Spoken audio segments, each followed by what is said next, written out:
ஒரு புலனாய்வு பத்திரிகையாளர் கொலை செய்யப்பட அந்த வழக்க விசாரிக்கிற இன்ஸ்பெக்டர் ஒரு பெரிய அமைப்போட சதியையே வெளிக்கொண்டு வரார். இந்த கிரைம் த்ரில்லர் கதையோட சில பகுதிகளை பத்தி தான் இன்னைக்கு நாம ஆழமா பேச போறோம். இந்த கதையோட நாயகன் இன்ஸ்பெக்டர் அர்ஜுன் ஒரு கிளாசிக் ஹீரோ மாதிரி. யார் தடுத்தாலும் கேட்காம எல்லா தடைகளையும் தாண்டி உண்மையை நோக்கி போறார். ஆனா அவரோட இந்த பயணத்துல ஏதோ ஒரு சின்ன நெருடல் இருந்துகிட்டே இருந்துச்சு. ஆமா, அதான் எனக்கும் தோணுச்சு. அர்ஜுன் ஒரு சூப்பர் காப். துப்பாக்கியை எடுக்கிறார், வண்டியை வேகமா ஓட்டுறார், தைரியமா முடிவெடுக்கிறார். எல்லாமே சரி. ஆனா ஒரு ரீடரா என்னால அவரோட முழுமைய கனெக்ட் பண்ணிக்க முடியல. ஏதோ ஒன்னு மிஸ் ஆகுற மாதிரி ஒரு ஃபீல். அத பத்தி பேசலாமா? கண்டிப்பா. நீங்க சொல்ற அந்த மிஸ்ஸிங் விஷயம் அர்ஜுனோட உள்மன போராட்டம் தான். ஓகே. நாம அர்ஜுன் என்ன செய்யறாருன்னு பாக்குறோமே தவிர அவர் உள்ளுக்குள்ள என்ன உணர்றாருன்னு பாக்குறதில்ல. கதையில அவரோட வெளிப்புற செயல்களுக்கு கிடைக்கிற கவனம் அவரோட அகப்போராட்டங்களுக்கு கிடைக்கல. ஆமா, அதனால அவர் ஒரு சூப்பரான ஆக்ஷன் ஹீரோவா தெரியறாரே தவிர நம்மள மாதிரி உணர்ச்சிகள் இருக்கிற ஒரு மனுஷனா தெரியல. கரெக்ட். அவரோட கோபம், வேகமெல்லாம் தெரியுது. ஆனா இந்த அளவுக்கு ஒரு பெரிய சிஸ்டத்தை எதிர்த்து போராடும்போது அவருக்கு பயம் வராதா? நிச்சயமா வரும். ஒருவேளை நாம செய்யறது தப்போன்னு ஒரு சுய சந்தேகம், அந்த தனிமை, அதையெல்லாம் நாம பார்க்கவே இல்ல. சரியா சொன்னீங்க. வாசகர்கள் அவரோட சேர்ந்து பயணிக்கணும்னா அவரோட வெற்றிகளை மட்டும் இல்ல, அவரோட பலவீனங்களையும் பயங்களையும் அவங்க உணரணும். அப்போதான் அவங்க அர்ஜுன ஒரு கதாபாத்திரமா பார்க்காம தங்களோட ஒருத்தரா பாப்பாங்க. அதேதான். சரி, ஆனா இதை எப்படி கதைக்குள்ள கொண்டு வர்றது? இது ஒரு வேகமான த்ரில்லர் கதை. இப்போ அர்ஜுன் உட்கார்ந்து யோசிச்சுட்டு இருந்தா கதையோட வேகம் குறைஞ்சிடுமே. அது ஒரு நல்ல கேள்வி. இது நிறைய எழுத்தாளர்களுக்கு வர சந்தேகம். அந்த த்ரில்லர் ஃபீல் போயிடுமோன்னு ஒரு பயம் இருக்கு. இல்லவே இல்ல. அவரோட மனநிலைய காட்டுறதுக்காக நாம கதையோட வேகத்தை குறைக்க வேண்டிய அவசியமே இல்ல. அதாவது பெரிய பெரிய உள்மன உரையாடல்கள், தனியா பேசிக்கிறது மாதிரியான காட்சிகள் தேவையே இல்ல. அப்போ எப்படி? சின்ன சின்ன தருணங்கள், நுட்பமான உடல் மொழிகள், செயல்கள் மூலமாவே இத ரொம்ப அழகா சொல்லிடலாம். ஒரு உதாரணம் சொல்லுங்களேன். இப்போ அவரோட மேலதிகாரி அவரை கூப்பிட்டு வார்ன் பண்றாரு இல்லையா, இந்த கேஸ விட்டுடு இல்லனா உன்னோட கரியர் காலின்னு. ஆமா. அன்னிக்கு ராத்திரி அர்ஜுன் வீட்டுக்கு வர்றார். ஒரு 2 வரி. கட்டில்ல தூக்கம் வராம புரண்டார். அந்த அதிகாரி சொன்ன வார்த்தைகள் திரும்ப திரும்ப காதல ஒலிச்சுக்கிட்டே இருந்துச்சு. அவ்வளவுதான். ஓ. இந்த ஒரு சின்ன காட்சி அவருக்குள்ள நடக்கிற போராட்டத்தையும் அவர் மேல இருக்கிற அழுத்தத்தையும் நமக்கு உணர்த்திரும். ஆமாம்ல, இதுக்கு ஒரு நிமிஷம் கூட ஆகாது. ஆனா அவரோட ப்ரொஃபஷனல் உலகத்துக்கு வெளியே அவரோட பர்சனல் ஸ்பேஸ்ல நடக்கிற அழுத்தத்தை இது காட்டிடும். எக்ஸாக்ட்லி. இன்னொரு உதாரணம் சொல்றேன். ஒரு முக்கியமான ஆதாரம் திடீர்னு காணாம போயிடுது. அப்போ அர்ஜுன் விரக்தியில தான் கார் ஸ்டியரிங்க 2 கையாலையும் இறுக பிடிக்கிறார். விரல் நுனியெல்லாம் விழுத்து போற அளவுக்கு. ஓ. இல்லனா ராத்திரி தனியா வீட்டுக்கு நடந்து போகும்போது தேவையில்லாம அடிக்கடி திரும்பி பாத்துக்கிறார். இந்த சின்ன சின்ன செயல்கள் அவர் வார்த்தையால சொல்லாத பயத்தையும் பதட்டத்தையும் வாசகர்களுக்கு கடத்திடும். சிங்கம் மாதிரி இருக்கிற இந்த ஆளுக்குள்ளயும் ஒரு பயம் இருக்குன்னு புரிய வைக்கும். கரெக்ட். வாவ், அந்த ஸ்டியரிங் பிடிக்கிற ஐடியா ரொம்ப பவர்ஃபுல்லா இருக்கு. சரி, கதையில ஒரு முக்கியமான தருணம் வருமே, அந்த பத்திரிகையாளரோட மறைக்கப்பட்ட பென்டிரைவை கண்டுபிடிப்பாரே. ஆமா. அந்த இடத்துல இதை எப்படி பயன்படுத்தலாம்? அதுதான் பெர்ஃபெக்டான இடம். அந்த பென்டிரைவ கையில எடுத்ததும் ஒரு பக்கம் ஜெயிச்சிட்டோங்கிற சந்தோஷம், ஆனா அதே சமயம் ஐயோ இதுக்குள்ள என்ன பூதம் காத்திருக்கோ, இது நம்மள எங்க கொண்டு போய் விடப்போகுதோங்கிற ஒரு விதமான அச்ச உணர்வும் கலந்திருக்கும். ஆமா, நிச்சயமா. அத காட்ட அவர் அந்த டிரைவ கையில எடுத்ததும் அவர் கைகள் லேசா நடுங்குற மாதிரி காட்டலாம். இல்லனா ஒரு நொடி கண்ண மூடி ஒரு பெருமூச்சு விடுற மாதிரி. சிம்பிள், ஆனா ரொம்ப எஃபெக்டிவ். இந்த சின்ன சின்ன விஷயங்கள் அர்ஜுன ஒரு மெஷினா இல்லாம உணர்வுகள் உள்ள ஒரு முழுமையான மனிதனா மாத்திரும். வாசகர்களுக்கும் அவரோட நெருக்கம் அதிகமாகும். அதேதான். அருமை. இப்போ அர்ஜுனுக்குள்ள இவ்ளோ போராட்டங்கள் நடக்கும்போது எதிராளி சும்மா இருக்க மாட்டானே, அந்த அமைப்பு பத்தி பேசலாம். கதையில வில்லன் ஒரு தனி நபர் இல்ல, ஒரு சிஸ்டம். ஆனா அந்த சிஸ்டம் ஒரு நிர்வாக தடையா இருக்கே தவிர ஒரு உண்மையான பயத்தை கொடுக்கலன்னு தோணுச்சு. மிகச் சரியான பாயிண்ட். கதையில எதிரியான அமைப்பு ஒரு கான்செப்டா ரொம்ப சக்தி வாய்ந்தது. ஆனா அதோட அச்சுறுத்தலை நாம இன்னும் மூர்க்கமா, இன்னும் உளவியல் ரீதியா காட்டும்போதுதான் கதையோட பதற்றம் உச்சத்துக்கு போகும். ஆமா, இப்போதைக்கு அந்த அமைப்பு என்ன பண்ணுது? ஃபைலு முடக்குது, சாட்சிகளை மிரட்டுது, அர்ஜுன சஸ்பெண்ட் பண்ணுது. இதெல்லாம் ஒரு ஆபீஸ்ல நடக்கிற பவர் பாலிடிக்ஸ் மாதிரி இருக்கு. அதேதான், ஒரு கார்ப்பரேட் கம்பெனில நடக்கிற மாதிரி இருக்கு. ஆமா, ஒரு உயிருக்கு ஆபத்து வர்ற அளவுக்கு ஒரு பயங்கரமான எதிரியா அது தெரியல. அர்ஜுனுக்கு அது ஒரு பர்சனல் த்ரெட்டா மாறணும். இப்போ வர தடைகள் எல்லாம் அவரோட வேலைக்கு வர தடைகள். ஆனா அந்த அமைப்பு அவரோட மன நிம்மதிய குலைக்கணும். அவரோட தனிப்பட்ட வாழ்க்கைக்குள்ள நுழையணும். ஆமா, அப்பதான் அந்த எதிரி எவ்ளோ பெரியவன்னு புரியும். ஆனா இது எப்படி செய்யறது? ஆள் வச்சு அடிக்கிற மாதிரியான விஷயங்கள் சேர்த்தா அது ரொம்ப கிளீஷேவா இருக்குமே. தேவையில்ல. நேரடியா தாக்குறத விட மறைமுகமா மனரீதியா தாக்குறது தான் இன்னும் பயங்கரமா இருக்கும். எப்படி? அர்ஜுன் தொடர்ந்து கண்காணிக்கப்படுறாருங்கிற ஒரு வித மனப்பிழல்வை, அதாவது பாரனோயாவ அவருக்கும் நம்ம ரீடர்ஸுக்கும் நம்ம உருவாக்கணும். கேட்கவே இன்ட்ரெஸ்டிங்கா இருக்கு. ஒரு சிம்பிள் உதாரணம். அர்ஜுன் ஒரு நாள் வேலை முடிஞ்சு வீட்டுக்கு வரார்.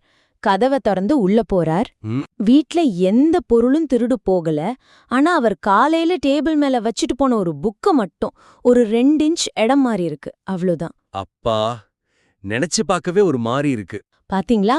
இது எவ்ளோ சின்ன விஷயம். ஆனா இதோட தாக்கம் ரொம்ப பெருசு.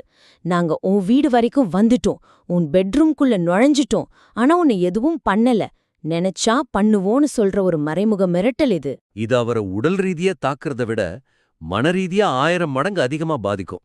அவரோட பாதுகாப்பான இடமே இனி பாதுகாப்பானது இல்லங்கிற உணர்வை கொடுக்கும். கரெக்டா சொன்னீங்க.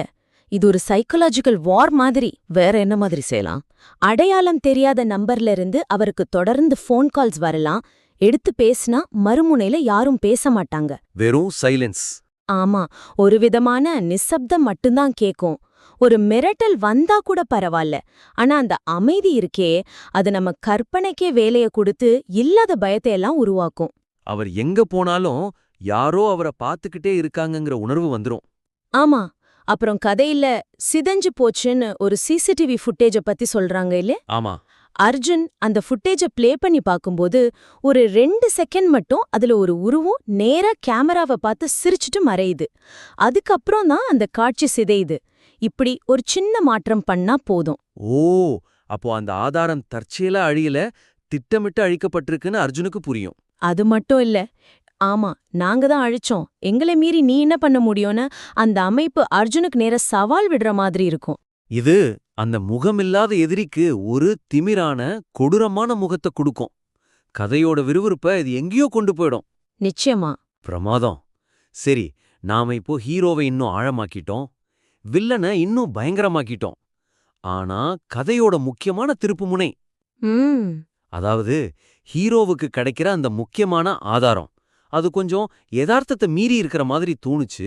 ஆமா, அந்த டிராஃபிக் கான்ஸ்டபிள் திடீர்னு வந்து சிசிடிவி ஆதாரத்தை கொடுக்கற இடம், அத பத்தி தான் பேசணும். கரெக்ட். கதையோட திருப்புமுனையா அமையிற அந்த ஆதாரம் ஏதோ அதிர்ஷ்டத்துல கிடைச்ச மாதிரி இருக்கு. அத அர்ஜுனோட விடாமுயற்சிக்கு கிடைச்ச நேரடி பரிசா மாத்தணும். அப்போதான் நம்பகத்தன்மை கூடும். நம்பகத்தன்மையும் அர்ஜுன் கதாபாத்திரத்தோட வலிமையும் கூடும். இப்போ அது ஒரு தற்செயல் நிகழ்வு மாதிரி இருக்குன்னு சொல்றீங்களா? ஆமா, இலக்கியத்துல இத டேயஸ் எக்ஸ் மக்கினான்னு சொல்வாங்க. அதாவது கதையில ஒரு பெரிய சிக்கல் வரும்போது திடீர்னு கடவுள் மாதிரி ஒருத்தர் வந்து அந்த பிரச்சனைய தீர்த்து வைப்பார். இங்க அந்த டிராஃபிக் அதிகாரி அந்த வேலையை செய்றார். ஆமா, இது அர்ஜுனோட உழைப்புக்கு கிடைச்ச வெற்றியா இல்லாம அவரோட அதிர்ஷ்டத்துக்கு கிடைச்ச பரிசு மாதிரி ஒரு தோற்றத்தை கொடுக்குது. இது அந்த முக்கியமான தருணத்துல அர்ஜுனோட பங்களிப்ப குறைச்ச மதிப்பிடுற மாதிரி இருக்கு. கரெக்ட். நாமளும் அர்ஜுனோட சேர்ந்து கஷ்டப்பட்டு துப்பு துளைக்கிட்டு வரும்போது திடீர்னு தீர்வு இப்படி கிடைச்சா ஒரு சின்ன ஏமாற்றம் வருது. அதுதான். அப்போ இந்த திருப்புமுனைய அர்ஜுனோட செயல்களோட எப்படி இணைக்கலாம்? அந்த அதிகாரி தானா மனசு மாறி வரல. அர்ஜுன் முன்னாடியே செஞ்ச ஒரு செயல்தான் அவரை இப்ப வர வெச்சதுன்னு காட்டணும். அது அதிர்ஷ்டம் இல்ல. அர்ஜுன் விதைச்ச ஒரு விதை இப்போ மரமா முளைச்சிருக்குன்னு காட்டணும். சரியா சொன்னீங்க. இத எப்படி கதையில கொண்டு வரலாம்? 1-2 வழிகளை சொல்லுங்களேன். ஒரு வழி இருக்கு. விசாரணையோட ஆரம்பத்துல எல்லா வழிகளும் அடைஞ்சு போன ஒரு கட்டத்துல அர்ஜுன் ஒரு சின்ன நம்பிக்கையில எல்லா போலீஸ் ஸ்டேஷனுக்கும் ஒரு அதிகாரப்பூர்வமற்ற ஒரு மெசேஜ் அனுப்புறார். ஓகே. சம்பவம் நடந்த ராத்திரி அந்த ஏரியாவுல நீங்க பார்த்த சின்ன அசாதாரணமான விஷயம் எதுவா இருந்தாலும் தயவு செஞ்சு எனக்கு தகவல் கொடுங்க, உங்க அடையாளம் ரகசியமா வைக்கப்படும்னு. ம் ஆரம்பத்துல அதுக்கு எந்த பதிலும் வந்திருக்காது. ஆனா இப்போ பல வாரங்கள் கழிச்சு அந்த டிராஃபிக் அதிகாரி மனசாட்சி உறுத்த அந்த மெசேஜ்க்கு பதில் சொல்ற மாதிரி காட்டலாம். ஓ, அப்போ அந்த அதிகாரி தானா வரல, அர்ஜுன் போட்ட தூண்டிலுக்கு இப்போ மீன் சிக்கி இருக்குன்னு அர்த்தம். இது நல்லா இருக்கு. இன்னொரு வழி இன்னும் பெட்டரா இருக்கும்னு நினைக்கிறேன். சொல்லுங்க. அர்ஜுன் ஏற்கனவே அந்த அதிகாரியை விசாரிச்சிருக்கார். அப்போ அவரு பயத்துல உண்மைய சொல்லாம இருந்திருக்கார். ஆமா, ஆனா அர்ஜுன் கேட்ட கேள்விகளும் அவரோட நேர்மையும் அந்த அதிகாரியோட மனசுக்குள்ள ஓடிக்கிட்டே இருக்கு. அதனால அவரே தன்னோட மனசாட்சியோட உந்துதலால அழிக்கப்பட்ட ஃபைல்களை தேடி கண்டுபிடிச்சு இப்போ அர்ஜுனை தொடர்பு கொள்ற மாதிரி காட்டலாம். இந்த 2வது ஐடியா இன்னும் பவர்ஃபுல்லா இருக்கு. அப்படியா? ஆமா, ஏன்னா இது அர்ஜுனோட நேரடியான தாக்கத்தை காட்டுது. அவரோட நேர்மை இன்னொருத்தரோட மனசாட்சிய தட்டி எழுப்பி இருக்கு. அதேதான். இந்த 2 வழிகள்ல எதுல பண்ணாலும் அந்த திருப்புமுனை அதிர்ஷ்டத்தால நடக்கல, அர்ஜுனோட இடைவிடாத முயற்சியாலையும் அவன் மத்தவங்க மேல ஏற்படுத்தின தாக்கத்தாலையும் தான் நடந்துச்சுன்னு உறுதியா நிறுவப்படும். இது அர்ஜுன் கதாபாத்திரத்துக்கு இன்னும் பெரிய மரியாதையை கொடுக்கும். கிளைமேக்ஸ்ல கிடைக்கிற வெற்றியையும் வாசகர்கள் இன்னும் திருப்திகரமா உணர்வாங்க. நிச்சயமா. ரொம்ப தெளிவா இருக்கு. சுருக்கமா சொல்லணும்னா இன்னைக்கு நம்ம 3 முக்கியமான விஷயங்களை பத்தி பேசணும். ஆமா, இந்த ஆலோசனைகளை யோசிச்சு பாருங்க. உங்க கதையை இத அடுத்த கட்டத்துக்கு எடுத்துட்டு போகும்னு நம்புறேன். முதல்ல அர்ஜுனோட ஆக்ஷனோட சேர்த்து அவரோட உள்மன போராட்டங்களையும் காட்ட சின்ன சின்ன தருணங்களை சேருங்க. 2வதா, அமைப்புங்கிற எதிரிய வெறும் ஆபீஸ் வில்லனா காட்டாம உளவியல் ரீதியா மிரட்டுற ஒரு பயங்கரமான சக்தியா மாத்துங்க. கடைசியா கதையோட முக்கிய திருப்புமுனைய அதிர்ஷ்டமா இல்லாம அர்ஜுனோட புத்திசாலித்தனத்துக்கும் விடாமுயற்சிக்கும் கிடைச்ச வெற்றியா மாத்துங்க. இந்த கருத்துக்களை வச்சு உங்க கதையை இன்னும் மெருகேத்தி மறுபடியும் எங்களோட பகிர்ந்துக்க உங்களை அழைக்கிறோம். உங்க கதையை ஒரு மிகச்சிறந்த படைப்பா மாறுறதுக்கான எல்லா தகுதியும் அதுக்கு இருக்கு. Your mind follows patterns. Subscribe to see them.